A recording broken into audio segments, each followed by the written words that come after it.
Welcome back to the next video of economics, video number 25, class 12।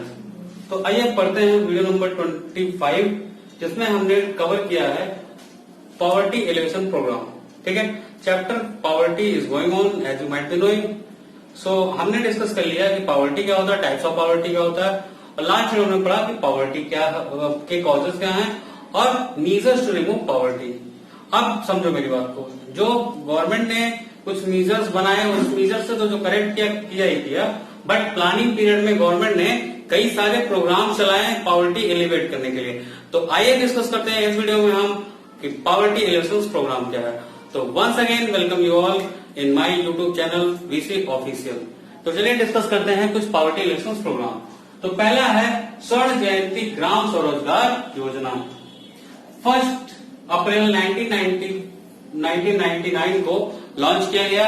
इसमें IRDP यानी कि integrated rural development programme जो चल रहे थे, उन सारे प्रोग्राम्स को मर्ज करके एक प्रोग्राम बनाया गया जिसका नाम दिया गया स्वर्ण जयंती ग्राम स्वरोजगार योजना। अब नाम से क्या लग रहा है, स्वर्ण जयंती। ठीक है, तो स्वर्ण जयंती का मतलब ये हुआ कि स्वर्ण जयंती का मतलब कि 50 साल, आजादी के 50 साल के बाद ये प्रोग्राम लॉन्च किया गया है और इसमें किस बात पर फोकस किया गया है, स्वरोजगार यानी कि सेल्फ एम्प्लॉयमेंट पर फोकस किया गया और इसके थ्रू गवर्नमेंट पॉवर्टी को एलिवेट करना चाह रही थी। दूसरा कुछ इंपॉर्टेंट प्रोग्राम है मैंने आपके सामने, वैसे इस कंट्री में तो बहुत सारे प्रोग्राम चल रहे हैं पॉवर्टी एलिवेशन के नाम पर, बट मैं कुछ इंपॉर्टेंट्स को ही कवर कर रहा हूं। दूसरा है नेशनल रूरल लिवलीहुड मिशन, इसका नाम आजीविका है। ठीक है, इस प्लान के तहत गवर्नमेंट कोशिश करती है कि लोगों को आजीविका मिले, उनका लिवलीहुड चले। तो शुरुआत में 2012-13 में जब ये शुरू किया गया तो सिर्फ 150 डिस्ट्रिक्ट्स में ही शुरू किया गया, लेकिन जब प्लान के सक्सेस को देखते हुए 2014-15 में 150 मोर डिस्ट्रिक्ट्स में इसको ऐड किया गया और 2016-17 में ये एंटायर नेशन में ये प्रोग्राम चल रहा है। ठीक है, तो ये था आपका NRLM National Rural Livelihood Mission. Next programme है संपूर्ण ग्रामीण रोजगार योजना। संपूर्ण का क्या मतलब है कि कंप्लीटली यानी कि पूरा। ठीक है, पूरे ग्रामीण इलाकों यानी कि रूरल एरिया को मिलाकर संपूर्ण लोगों को रोजगार देने की स्कीम बनाई गई, दैट इज कॉल्ड संपूर्ण ग्रामीण रोजगार योजना। ठीक है, जो कि 1 सितंबर 2001 में शुरू किया गया। नेक्स्ट है स्वर्ण जयंती शहरी रोजगार योजना। इसी के तहत ग्राम स्वरोजगार योजना के तहत पर शुरू किया गया था स्वर्ण जयंती शहरी रोजगार योजना 1 दिसंबर 1997 को, आजादी के लगभग जस्ट 50 साल के बाद। ठीक है, इसमें क्या मोटिव था गवर्नमेंट का, एक अर्बन में सेल्फ एम्प्लॉयमेंट क्रिएट करना, दूसरा अर्बन एरियाज में वेज एम्प्लॉयमेंट क्रिएट करना। ठीक है, यानी कि एम्प्लॉयमेंट दें कुछ लोग जो इस कैपेबल है कि वो सेल्फ एम्प्लॉयड हो सके, उनके लिए सेल्फ एम्प्लॉयमेंट की व्यवस्था करना, और जो लोग इस लायक नहीं है उनके लिए वेज एम्प्लॉयमेंट की व्यवस्था करना। सेल्फ एम्प्लॉयमेंट और वेज एम्प्लॉयमेंट में क्या अंतर है, सेल्फ एम्प्लॉयमेंट का मतलब कि आपका खुद का बिजनेस होगा, वेज एम्प्लॉयमेंट का मतलब होगा कि आप किसी दूसरे बिजनेस में वेज पर काम करेंगे। ठीक है, तो ये पहला स्कीम था जो गांव में जितना हमने डिस्कस किया उसमें पहला स्कीम था जो रूरल एरिया को नहीं अर्बन एरिया को कवर कर रहा है। उसके अलावा नेक्स्ट प्रोग्राम है प्राइम मिनिस्टर्स रोजगार योजना। ठीक है, नाम से पता चल रहा है कि जो रोजगार पर फोकस कर रहा है। तो इसमें 2 लाख तक का लोन दिया जाता था, कब, अदर एक्टिविटी के लिए, और 1 लाख का लोन दिया जाता था ओन एंटरप्राइजेस ओपन करने के लिए। यानी किसी को बिजनेस ओपन करना है तो गवर्नमेंट 1 लाख रुपए देती है उसको एंटरप्राइजेस ओपन करने के लिए, साथ में उसको 1 लाख का एंटरप्राइजेस ओपन करने के साथ साथ अपनी कुछ और एक्टिविटीज में बढ़ावा देना है तो उसके लिए 2 लाख का लोन और करके देती है गवर्नमेंट। नेक्स्ट है minimum needs programme. Minimum needs programme 5 year plan के तहत शुरू किया गया। इसमें कुछ मिनिमम नीड्स प्रोग्राम नाम से पता चला कुछ ऐसी नीड्स जिसको फुलफिल की जाए। तो ऐसी क्या नीड्स है, प्राइमरी एजुकेशन।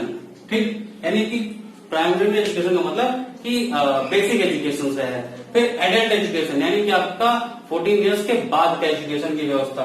रूरल हेल्थ, ठीक है, रूरल वाटर सप्लाई। देखो है क्या कि जो मॉडर्न कॉन्सेप्ट ऑफ पॉवर्टी है उसमें अगर आपके पास ड्रेनेज की व्यवस्था पूरी तरीके से नहीं है, सैनिटरी की व्यवस्था नहीं है, वाटर सप्लाई की व्यवस्था नहीं है, तो भी आप पुअर की कैटेगरी में आते हो। तो गवर्नमेंट ने इस चीज को ध्यान दिया और यहाँ पर primary education, adult education, rural health, rural water supply, rural roads rural electrification, rural housing and ecological improvement of the urban slums. ठीक है, यानी कि बेसिक शिक्षा, उसके बाद थोड़ा एडल्ट शिक्षा, फिर रूरल हेल्थ यानी कि गांव में लोगों के स्वास्थ्य पर ध्यान दिया, फिर गांव में पानी पीने की व्यवस्था, साफ पानी की व्यवस्था, फिर रूरल रोड्स जो कि आपके बहुत बेकार थे उस पर फोकस किया गया, फिर रूरल इलेक्ट्रिफिकेशन जो कि बहुत ही बेकार था, गांव में लाइट बिल्कुल नहीं थी, इलेक्ट्रिसिटी का सप्लाई, उस पर फोकस किया गया। ठीक है, रूरल हाउसिंग, ठीक है, तमाम स्कीम चलाकर, इंदिरा आवास योजना जैसे स्कीम चलाकर, अभी रिसेंटली आपने देखा प्राइम मिनिस्टर नरेंद्र मोदी ने भी हाउसिंग स्कीम चलाया और पर पर्सन को 2.5 लाख तक का लोन दिया कि आप लोग लोन क्या सब्सिडी दिया कि आप ले जाइए घर बनवाइए। ठीक है, तो रूरल हाउसिंग और इसके अलावा ecological improvement of the urban slum, यानी कि जो शहर में झोपड़ियां हैं उनको भी साफ सुथरा करने की व्यवस्था की गई सरकार के द्वारा। और सबसे इंपॉर्टेंट जो प्लान है दैट इज मनरेगा। मनरेगा का नाम पहले नरेगा था, national rural employment guarantee act, अब उसका नाम मनरेगा हो गया, Mahatma Gandhi national rural employment guarantee act. ठीक है, मनरेगा को मैंने सबसे इंपॉर्टेंट क्यों कहा, क्योंकि इसने सबसे ज्यादा रोजगार देने का काम किया है। जो 2018 का डेटा है उसके अकॉर्डिंग देश में लगभग 4.6 करोड़ लोग मनरेगा के तहत जॉब पा रहे हैं। ठीक है, लगभग आप मान के चलिए तो इसमें 100 डेज का वर्क देती है गवर्नमेंट। मिनिमम वेज एक्ट के तहत जो भी मिनिमम वेज एक्ट है वो वेज देती है। इसमें अभी भी 33% वर्क विमेन्स के लिए सिक्योर्ड है, रिजर्व्ड है। इसमें कोई भी काम हाथ से ही किया जाएगा, यानी कि लेबर इंटेंसिव टेक्निक यूज किया जाएगा, मशीनों से काम नहीं किया जाएगा। 2005 में इसको शुरू किया गया तो इसका नाम 2006 में बदलकर मनरेगा किया गया। सबसे इंपॉर्टेंट है, इसको याद रखिएगा। और इसके अलावा मुद्रा बैंक, मुद्रा बैंक का फुल फॉर्म क्या है, micro unit development refinance agency bank. इस बैंक के तहत आपको अपना बिजनेस करने के लिए गवर्नमेंट 10 लाख तक का लोन प्रोवाइड करती है। ठीक है, तो ये कुछ बेहतरीन प्रोग्राम्स थे गवर्नमेंट के, पॉवर्टी एलिवेशन प्रोग्राम। ठीक है, आप इनके अलावा भी अगर कहीं से आपको मिले तो पढ़ लीजिए, कोई उसमें बुराई नहीं है। मैंने कुछ 8 इंपॉर्टेंट्स को डिस्कस किया है। इसके अलावा देश में 50 ऐसे प्रोग्राम चल रहे हैं, ठीक है, जिनके बारे में हम आप डिस्कस यहाँ पे नहीं कर पाएंगे क्योंकि हमारा वीडियो बहुत लंबा हो जाएगा। ठीक है, तो ये था पॉवर्टी इलेक्शन प्रोग्राम। अब हम इनका एक क्रिटिकल असेसमेंट करेंगे, क्या ये प्रोग्राम सही है। तो पहले हम इसके मेरिट्स की बात करें तो मेरिट्स इसका ये है कि जो देश की पॉवर्टी 46% तक था वो घटकर आज के समय में 22% तक रह गया।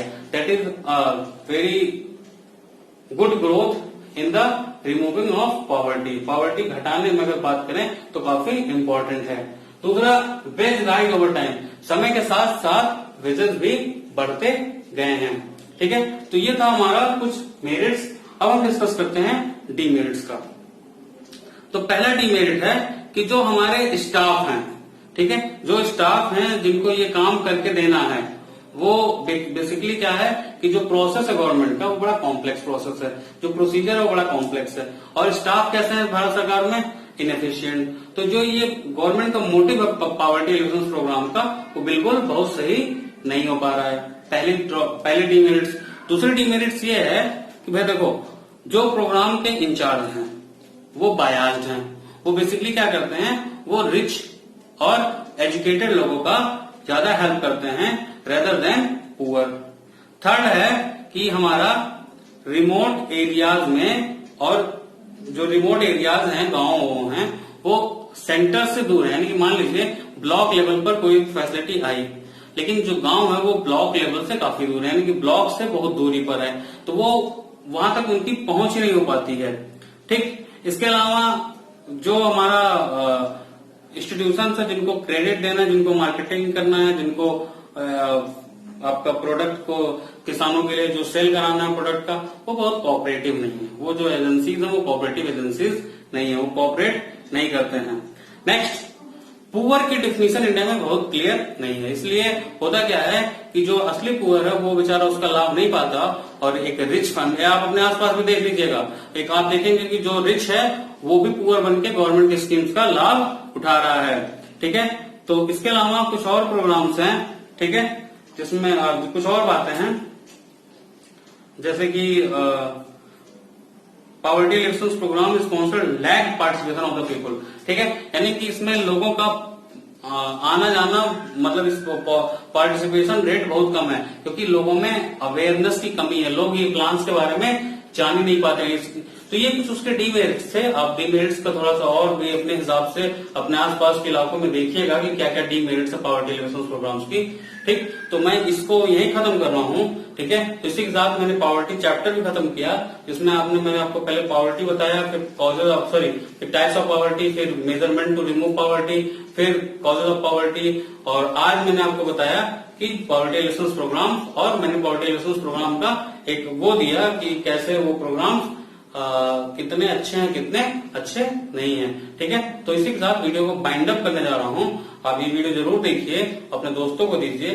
ठीक है, वीडियो को लाइक करिए, चैनल को सब्सक्राइब करिए, और जहां तक हो सके वीडियो को शेयर करिए। ठीक है, जय हिंद।